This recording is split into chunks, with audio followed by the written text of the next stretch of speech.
Are you in the middle of an existential crisis? Like maybe you just don't know what the meaning of your life is, and it has become absolutely critical to figure it out right now.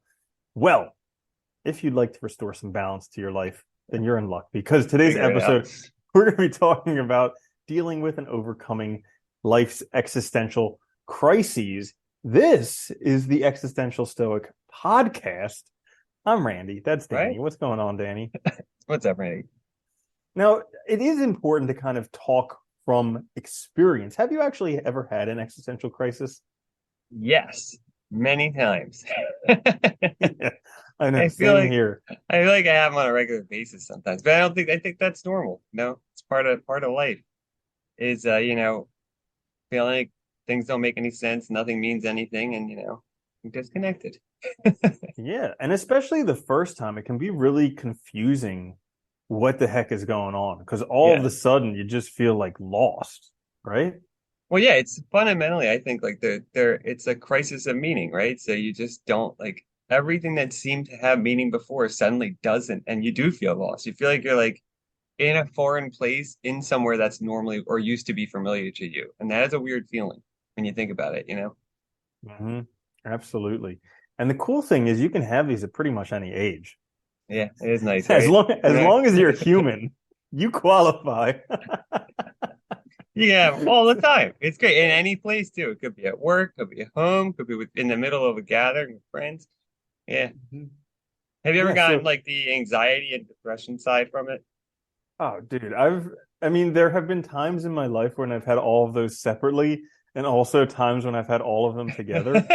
And it's crazy because the it's so intense when I've been in it that it actually makes me super scared that it'll happen again, and that just makes it so much worse.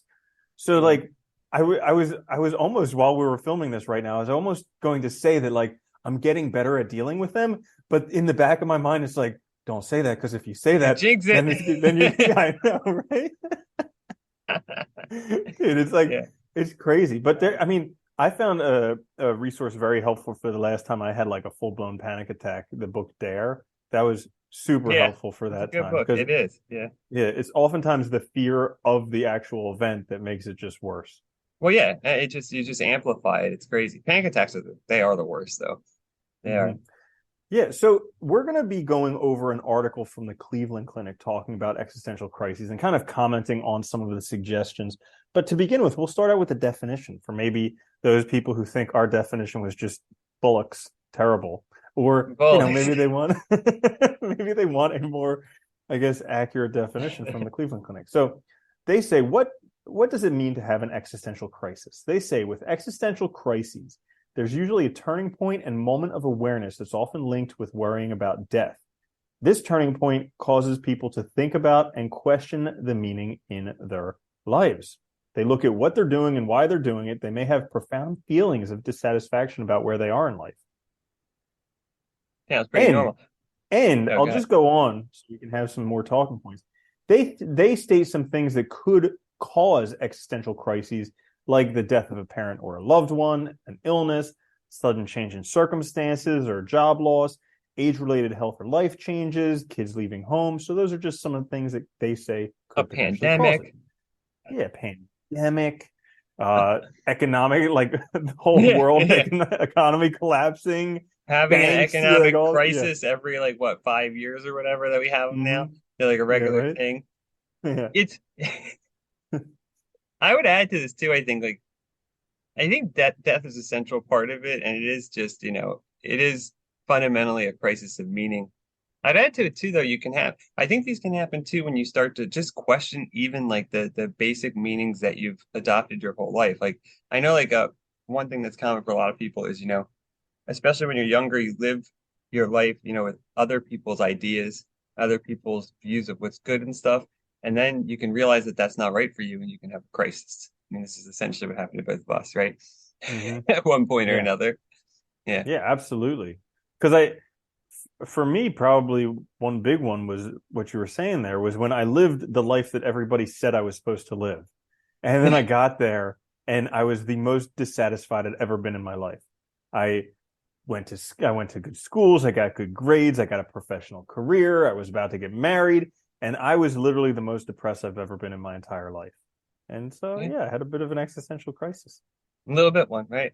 But it's that's I think that happens to a lot of people though. It's hard because on the one hand, it feels like everybody's telling you you're doing the right thing, right? And on paper, it looks good, but you don't feel good, and something Mm-mm, doesn't add up. Yeah. no. One thing that I noticed in their definition of the existential crisis is that it's often linked with worrying about death. And the word worrying, because I was going to ask you when I was reading this the first time, I was like, we talk about Marcus Aurelius all the time, and he talks about death on a crazy, like everything. He just thinks Every other about death every page. day. Yeah, every other page. So I was going to say, like, does Marcus Aurelius have existential crises, or does he just think about death so much that he like doesn't have these? But I think the key may be that word worrying about death, because he thinks about it so much that he probably doesn't really worry about it that much anymore. Well, I think too, a lot of like, especially, I mean, monks are like ancient, right? Like, they had a much different relationship to death. I think, the worrying part about it now, like, I'm sure he worried about dying. Yeah, for sure. He clearly did. I mean, he talked about it all the time. But I think there's a difference between the way he worried about it and his association with death and ours.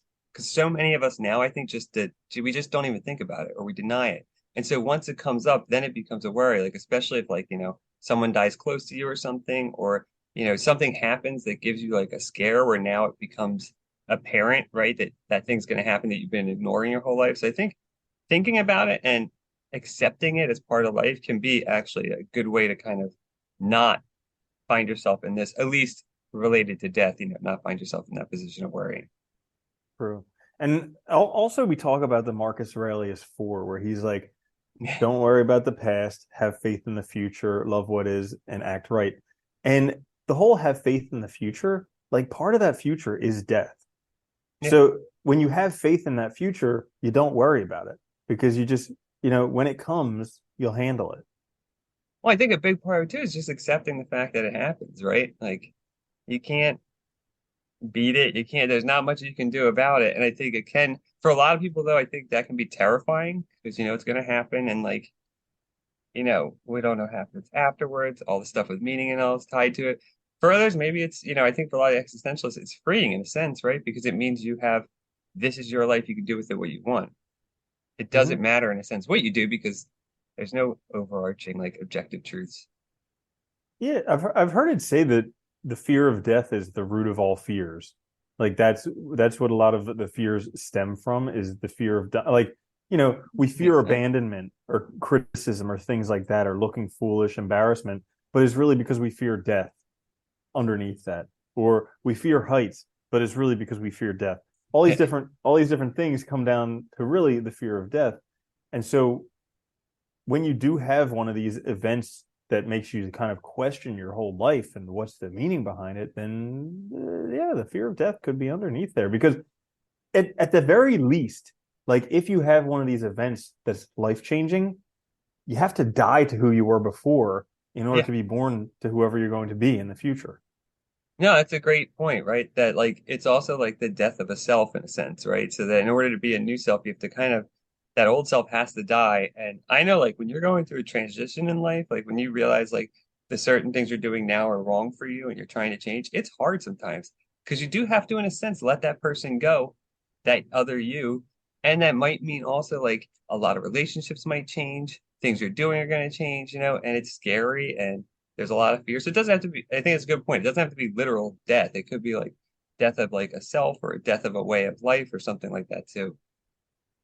Yeah, Yeah. I know from personal experience. Like recently, I last year it was just like probably one of the worst years of my life. Like I lost a ton of money. Yay. I lost a house that I loved. I lost a relationship that was a long relationship. So like a whole bunch of stuff happened, and it was very very difficult. And I would say probably I had an existential crisis at the time, but it was like I literally felt that like I had to let the old me die. This whole conception of who I was and what I and what that meant and these things that I thought I accumulated, all of this stuff I had to let it go in order to like be able to move forward. I felt that death and it was like excruciating. It is hard, but I think that's the crucial point, right? When you have a crisis of meaning like that, like in order to move on, you have to let all that old stuff go. And a lot of times it means letting a lot go, right? Because the only way to overcome that, overcome the crisis, overcome the problem, a lot of times is to change a lot and to change how you're thinking, to change what you're doing, change your environment, all that kind of stuff. And also just realize that things aren't as important as you made them out to be. Because that old self was attached to a lot of stuff, right? And sometimes Hmm. you have to get rid of it. Definitely, definitely. I saw some lecture on gratitude, and it was pretty interesting because there was another dude who he was like a very successful CEO, and he was talking about how he used to keep a gratitude journal all the time, and it was like, thank you for my multi-million-dollar house, thank you for this awesome car, thank you for these 3 or 4 women that I'm dating, thank you for this awesome company, and then he lost it all, and he he went through an existential crisis, and he Obviously. learned to have gratitude for like virtues, values, things like that. Like, thank you for love, thank you for patience, thank you for honesty, and like these things that no matter what happens in your life situations, you'll always have them. Maybe not to the greatest degree that you might have had them before, but you still have something, and you can be grateful for that. Well, it is a trap, right? We get caught up in making these objects out to be more than they are. We give them way more value and we attach to them and they don't go with us. You know? I think you mentioned that last time we were talking about that. Like your values can go with you. They stay with you, they don't ever go away. So you always have them at least. And I think there is a big difference between the two. Between putting it in externals and putting it in, putting your gratitude in externals or in yourself. Huge difference. Mm-hmm. Yeah, Yeah. so we're going to get into some solutions for how you can deal with an Ooh. existential crisis. Uh, and again, this will be from the article we'll link down in the description. But before we get into that, what did the existentialists say about meaning and about life? Like, what was their whole concept of that? Well, like most of them rejected like any objective truths, right? And I think a lot of philosophies before that usually had some notion of that. A lot of, religions do and stuff. So they thought, life has no inherent meaning, and we have to then make meaning. We have to make meaning for ourselves. And so for most of us, because you're born into a community, you're born into a place, and there is meaning around you from the world you live in, right? You're gonna kind of by default adopt certain values, beliefs, practices, and most of us will struggle with as we get older, when we want to define ourselves, we're going to struggle with those old values, ideas, beliefs, all of that. And realizing that there is no objective truth, there's no ultimate meaning, I think is essential there, but that we make meaning. That's really important for them. So death becomes a factor in this, I think, because, we're going to die, so you only get one life. And so, for them, living authentically is like the ideal, right? You should be true to yourself because this one life is all you have. And so, if you can live it that way, that's going to be the best. But that means you're going to struggle with meaning a lot throughout your life, right? Because, you might change, circumstances might change, all kinds of things that might cause you to struggle with something about yourself, meaning the world around you. Now, wasn't the time period like right after World War II when a lot of the existentialists Oh, yeah. Sorry, were talking Camus. about, Yeah. yeah, Yeah. and Yeah. like the whole absurdity of life and Yeah, yeah. yeah, they just witnessed like the world, do they witnessed some of the most horrific events ever, right? And they saw people do some of the most horrible things people have ever done. And so, yeah, it was on their mind. When you put it in context, I think you can see why, like, they were asking questions like, how could a person, you know, um, accept like a command to gas a ton of people at once? Like, how could they possibly do that? Those kinds of questions I think are central to it. But it makes Hmm. sense, right? Because, if there is no truth, why aren't we acting for ourselves? Why aren't we living? Why aren't we more concerned with meaning? It is important. Hmm. Yeah, I hear some critical viewers or listeners thinking like, what do you mean there's no meaning in life? Like, of course I need to get a house and need to have a Yeah. nice car and need to make a certain income and need to get married and raise a family. What are you talking about? No meaning in life, no predefined meaning. You guys are nuts. Yeah. And you could say, well, look around. There's lots of different ways to live, right? There's lots of different values. We talked about that one time. Like you could go be a monk and live in a monastery somewhere and do that. You could go, out in the Hmm. woods and live on your own or do like homesteading. I mean, there's so many different ways to live, and I think we buy into what society tells us. Hmm. Yeah, absolutely. And so with that, I think now that we can kind of recognize some of the ideas of the existentialists. Let's talk about how to deal with an existential crisis. I think they got 6 tips here for how to deal with an existential crisis. We'll go through them and then we'll give our opinions on what these things actually mean. So the first one that they have is adjust your viewpoint. And this says, take a look at the lens at which you look at this experience. Instead of looking at it as something bad, see it as an opportunity. I actually like this one. I mean, I think perspective's crucial, right? If it is about meaning, and I think this is one of the key things for the existentials. If there is no objective meaning, we make meaning. It's always possible to reinterpret things into a different way. Like a lot of people, like something bad will happen or ostensibly bad, and they'll be like, well, maybe it was just not the right time, or maybe, like whatever, and we tell ourselves these things as a way to kind of reinterpret it into a more positive light, right? It's not like it changes the situation. We're just reinterpreting its fundamental meaning for us. But I think that is a really effective tool. And something to keep in mind is that your perspective is all, how you see the world. So it's up to you. Mm-hmm. And this is oftentimes one of the hardest things to do when Yes. you're in the middle of an existential crisis, because life looks so entirely bleak at those moments. And anybody listening who is in that crisis, there's a suicide prevention hotline. There's no shame in calling them to speak to somebody there. But it's something where adjusting your viewpoint can be so insanely difficult. I know personally, like, age helps so much. Oh yeah. If you're young, if you're going through your first existential crisis, it's going to be the hardest. Okay, so here's something that what is it called when you can relate one thing in life to another thing? I don't know. Anyways, so one of the things that I do is with the Wim Hof breathing is I do cold exposure. So I go do these ice baths, but also at my own house, I just put ice water in the sink and I'll just hold my hands in there for 5 minutes. And I know for a fact from experience from doing this, the first 2 minutes are the worst. After that, it's a cakewalk. But like the first 2 minutes is unbearable pain. And I know this is the way that it's going to happen. And I also, from experience with existential crises, know that the beginning sucks. Yeah. And and I know that it will get better. But it's just like dealing with that first initial suckage. You just have to stick with it. And it's hard too, because I think at first too, it's hard to even, sometimes you don't even know, like, especially like when it's the first time it's happening, you don't even know what's happening. You might start experiencing like panic attacks, you might start feeling depressed, you might start losing interest in things, but it's like hard sometimes to kind of see all the dots connected until something else sometimes happens, or like you get like an aha moment or something. But yeah, it is hard at first. I think once you like your point about age too is once you've gone through these two a couple times or something, you also get the perspective of you've been through it, you at least understand what's happening, and that can be a lot. That can be very helpful in getting you over it, overcoming it faster and knowing what to do. Mm-hmm. And also, no matter how bad it gets, that actually sets up your future for being equally that good. Yeah. Which is pretty cool. I think they're also good moments too, because like you can look at them as moments where you can make choices or change things that are right for you that to make it right. Like usually these happen because something's wrong. It's not like they happen because things are going great or right. So it's like it's a good opportunity to realize that your body, your brain, they're telling you something that you need to change something. Mm-hmm. Yeah, absolutely. So on to the next one. Number 2, keep a gratitude journal.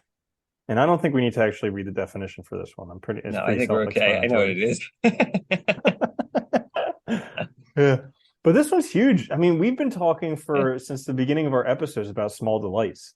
And that's an incredible practice where you just write the top 3 best moments of your day. Yeah, I think it's super helpful. Like it's funny, like I don't know why I never like believe people when they talked about gratitude before, but like it's so crazy how much it impacts it impacts things and your perspective, because it's like it forces you to just keep in mind the good things, and you start seeing how many good things there are. Like, you can lose sight of it so fast. We take for granted so much stuff. And I think it just keeps you from doing that. Mm-hmm. Yeah, it's like the only people who are skeptical are the people who haven't tried Yeah, literally. it. They're like, man, that'll never work. No way, That not a can't work. chance. That's stupid. Yeah. Yeah. Another thing that I got recently was the concept of savoring these moments. So like, like the same way that you might like savor some coffee in your mouth, the taste of coffee, or maybe some wine, or maybe like some food, or maybe just a sunset where you just kind of like bask in that moment. So that's a practice that I've started doing with my small delights list at the end of the day. Is so I'll write the list and then I'll take a moment and I'll really just kind of like soak in that moment that happened today. And that's like been good for kind of getting into my system. No, that's a good idea though too, because they always say like I know, and I do this with certain things like we tend to rush through everything, so like we don't taste the food we're eating. We don't like enjoy the conversations we're having because we're not really present. Like so, it does force you to be more present too, and actually like enjoy things in your life instead of rushing through it. Yeah, go on. Absolutely. All right. So number 3, connect with people. Ew, Oh gross. God. Not people. Ew. Oh my God. God. I am a firm believer that pretty much the only thing that people actually want in life is just some validation. Yeah. And Oh yeah, I and totally they think can't that. get it Yep. anywhere. Yeah. Yeah. It's all Like, it is. All everyone wants to be I validated. read this book called I Hear You that was kind of like talking about the secret skill of validation. And like 90% of conversations that people have, they're just looking for validation, like looking for someone to connect with the emotions they're having Yeah. at the moment. They're not looking for advice. They're not looking to change things. They don't want anything different. They just want someone to feel the same emotions they're feeling. Well, it makes sense, right? Because like it's like, we are individuals living in a world. So it's like just to have other people like say, yeah, I hear you. It means a lot, right? Because it means like what that thing in your head is real. Like it's not fake, Mm-hmm. I think that's important. Yeah. And Yeah. even like, I mean, even for people who are going through existential crises, they're not looking for somebody to say like, "Oh, don't worry, it'll get better," or Yeah. just get through it. Just pull yourself up by the bootstraps and get out there. Ugh. They're just really all they want to say is, "Yeah, this sucks," and I'm sorry you have to go through this, but it's just rough. That's It it. is. I'm Yeah. sorry you're having a tough time. That's it. I think that connection too is important because I think like, having like a few close people you can talk to is helpful and like it can just bring you back into the world. You won't feel as isolated. You won't feel as alone. Like you said, like the validation, you won't feel like what's going on is, just an illusion or something that's actually happening. And I think that is crucial. Yeah. And also just saying Mhm. it out loud can be helpful, can be a way to kind of overcome it. Like I am having these feelings. This is happening to me. This is actually something that I'm experiencing right now can be a good starting point for, awareness of it, recognition of it, and then being able to actually overcome it. Hmm. By the way, they mention in here the 3-digit phone number for the Suicide and Crisis Lifeline, Oh, that's out now? 988. Yeah, Oh, look at that. Hey, 988. So you can check that out I remember if you hearing need it. about that, but I remember it wasn't open at the time. They hadn't started. They were like getting it ready or See, something. and there's no harm in calling it because it's not just a suicide prevention hotline anymore. It's a suicide and crisis lifeline. So if Yes. you're having a crisis or you have a life, you can give them a call. Yeah, That's there you pretty go. cool. Yeah, 988. Uh, yeah, another thing that I wanted to mention about connecting with people is so like it's extremely hard to connect with people nowadays. Yes. So, but I have found that some of the 12-step programs very, very helpful for connecting with people. So if you're looking for a group of people who are non-judgmental in your area, go look up some 12-step programs. Yeah. Also, a counselor, a therapist. These are people who are skilled in validating you. Yeah. Like that's their That's job. their Like job. literally, you get married, you get a wedding planner. Your plumbing breaks, you get a plumber. Your car breaks, you go to a car mechanic. Well, your emotions are broken, you go to a freaking counselor. Like don't Isn't try it and funny don't that we're try and so white knuckle resistant? it. Yeah, I know, dude. It's hilarious. We're like, I can't. Mental health is terrible. I should be perfect all the time. There's No no going to counselors. professionals in that area. Dude, even counselors go to counselors. Yeah, I had which is so this year, the first book I've read this year was Maybe You Should Talk to Someone. It's basically a great story about a counselor who's going to another counselor because of their life problems. You know, like even a counselor, a skilled professional who's able to deal and handle other people's problems when they have really bad life problems, they go to a counselor. well, it just shows you though too that you can know all the answers, but it doesn't mean you still don't need that extra help, you know? Dude, look at us. I mean, it's from watching our episodes, it seems like we have all the answers, but man, we struggle with problems on a regular All the basis. time. When I'm not talking to you, it's really hard to remember what the answers I know, right? Dude, so crazy. are. All right. So number 4 is practiced mindfulness. This is a good one. Just in general, Mhm. I think, you got to be, I think just being more aware of yourself, of what's going on is just one helpful. Being more present in the moment's really good. And also just being more aware of yourself so like, really, because I think a lot of these crises come from not having your own values, not having created them. I mean, we're meaning makers. You got to make meaning. So if you're not doing that, you're gonna have a fundamental problem. So being mindful too of like, what matters to you, what your goals are, what's important, that can all be very helpful in overcoming this stuff. Yeah. And a lot of problems come from just not being present to what's here right Yeah, now and yeah. trying to like shove it down. Like I know 3 particular times in my life I've gone to counselors, and all 3 of them have been like, yeah, you should practice mindfulness a bit more. And I'm like, I have been meditating. And they're like, yeah, well, maybe just practice some more Not mindfulness. enough. I'm like, geez, come on. I'm like, that can't be the answer. But I was actually thinking about that today. I was like, maybe that is the answer because we are so disconnected from life nowadays. Like, I was thinking, I was like, the whole mindfulness thing, that definitely the 70s was when the whole mindfulness thing started. And I was like, so what are you going to say? Like counseling before then, they just didn't have any useful techniques. They were just like, well, I don't know how to fix Go this. to the You're kind of screwed. sanatorium. And then in the 70s, they're like, hey, mindfulness, that's the answer to everything. But I was like, well, probably back then, people spent time outside. They they weren't distracted all the time. So they may not have the same type of like mindless problems that we have nowadays. So practicing mindfulness probably makes a bit more sense Huh. nowadays.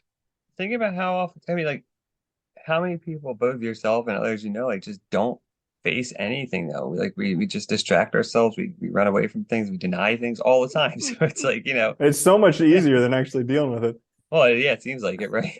Actually, avoidance is one of my favorite coping strategies because avoidance is coping with things by not coping with them. Yeah. I love it. Yeah, It's the best way. Oh, yeah. God. Oh my goodness. Okay, so number 5, redirect your energy. This is This a is an good one. interesting one. Yeah, because like you're probably in some crisis and you probably feel like, well, you may feel pretty low energy. I think in my existential crises, I was probably pretty low energy, but I also wasn't doing anything. I'm pretty sure almost every time I spent all day in my room. Yeah, yeah. You turn off, right, from doing anything and try to avoid it. And I think like redirecting energy is a good one because they use the example in here of the pandemic, right? Like there's so many changes abruptly and people are facing, and you can focus on the change and be upset about it and down, or you can take control of the what you can and make changes. You could change, learn new things. You can, I'm thinking of the pandemic right now, right? Learn new things. You could start exercising. There's lots of things you could have done because you had the time to all of a sudden. And I think that's the idea, right? It's like instead of focusing on just the negative thing, think about what do I have the power to actually do? What can I actually change? How can I actually think about this differently as instead of being like a problem as like an opportunity? And that flipping it can be really helpful.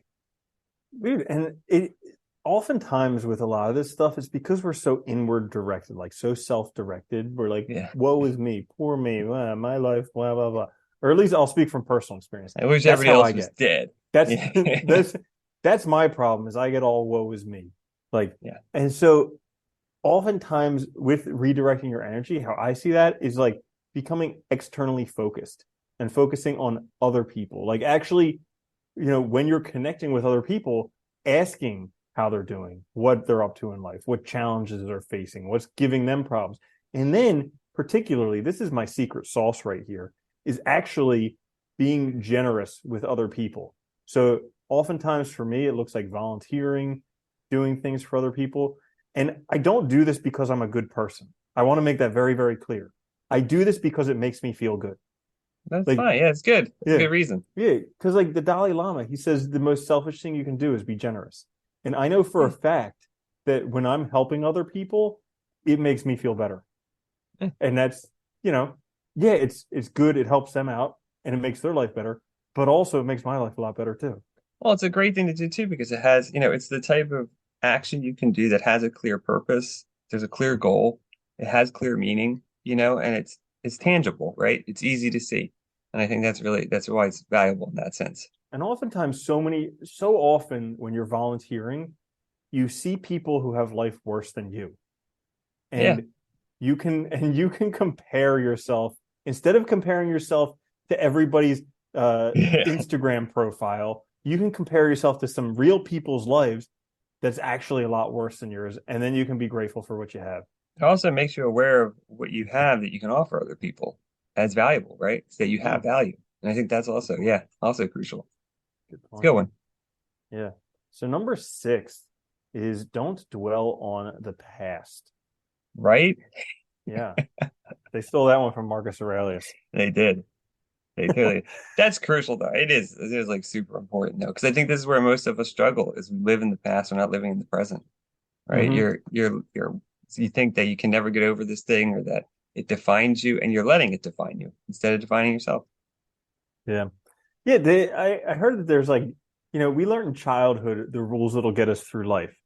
Don't cry over spilt milk and don't cross your bridges until you get to them.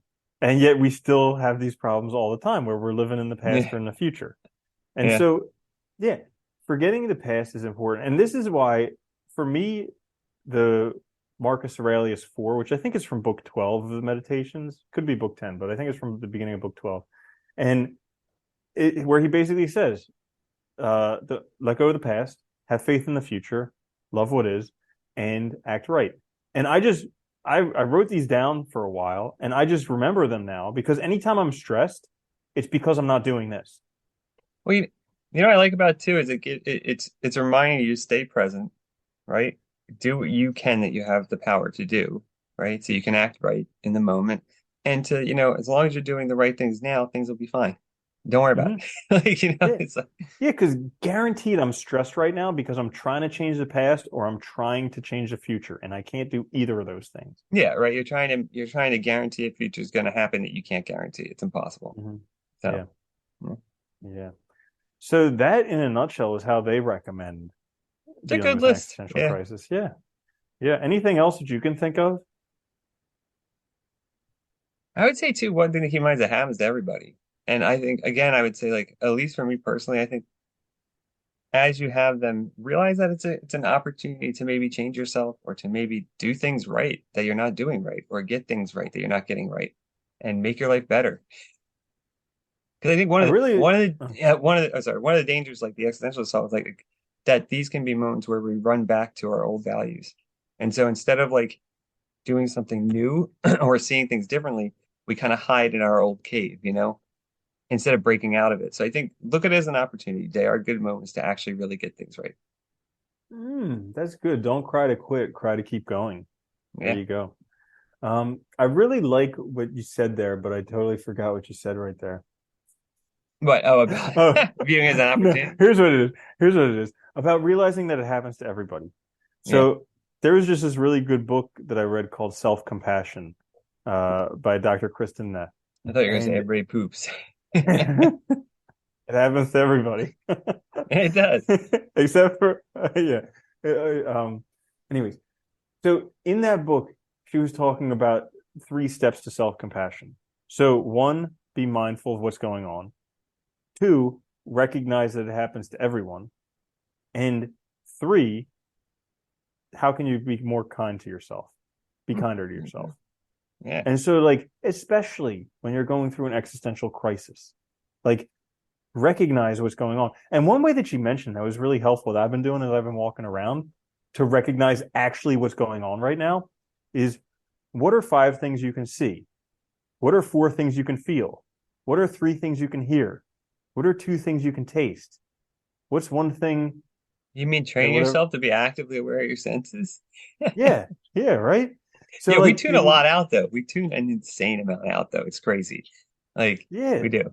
Yeah. and it's like it takes 20 seconds to do, and instantly you're brought to like here and now. So like that's the Good first idea. part. Be mindful, especially when you're having an existential crisis, because guaranteed you're not here. Yeah. Yeah. Guaranteed you're like, oh, my future's gone. My whole life is of rest. I'm never going to. Guaranteed you're not here. So like, come back to here. And if you're in pain, that sucks.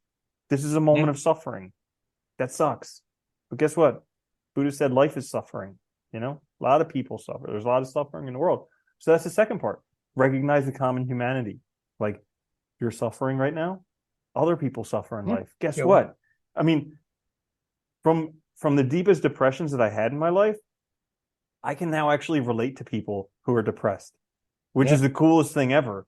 Because when they're suffering before I was depressed, I'd be like, come on, get over it. What's wrong with Yeah. you? No clue what it Now was, they're right? depressed. Now they're Yeah. depressed, and I'm like, oh my God, like that sucks. Like really bad. I'm sorry Yeah. that you're going through this because that sucks. And so like recognize that it happens to other people. And then how can you be kind to yourself? Like you're suffering right now. It's happening. What's the kindest thing you can do to yourself right now? That's a good one. Yeah, I like that. And Mm-hmm. like reminding yourself just to yeah, be easy on yourself too, because it does, it happens. You get it, Mm-hmm. right? But Yeah. yeah, I think yeah, this is a good list though. I liked it. Yeah. So that was fun. We'll post that down in the description Yes. for anybody who wants to check it out. Thank you so much for joining us for this episode. If you did enjoy it, like, share, subscribe, give it to your friends, family, other people, and somebody going through an existential crisis, maybe. Perfect. Right?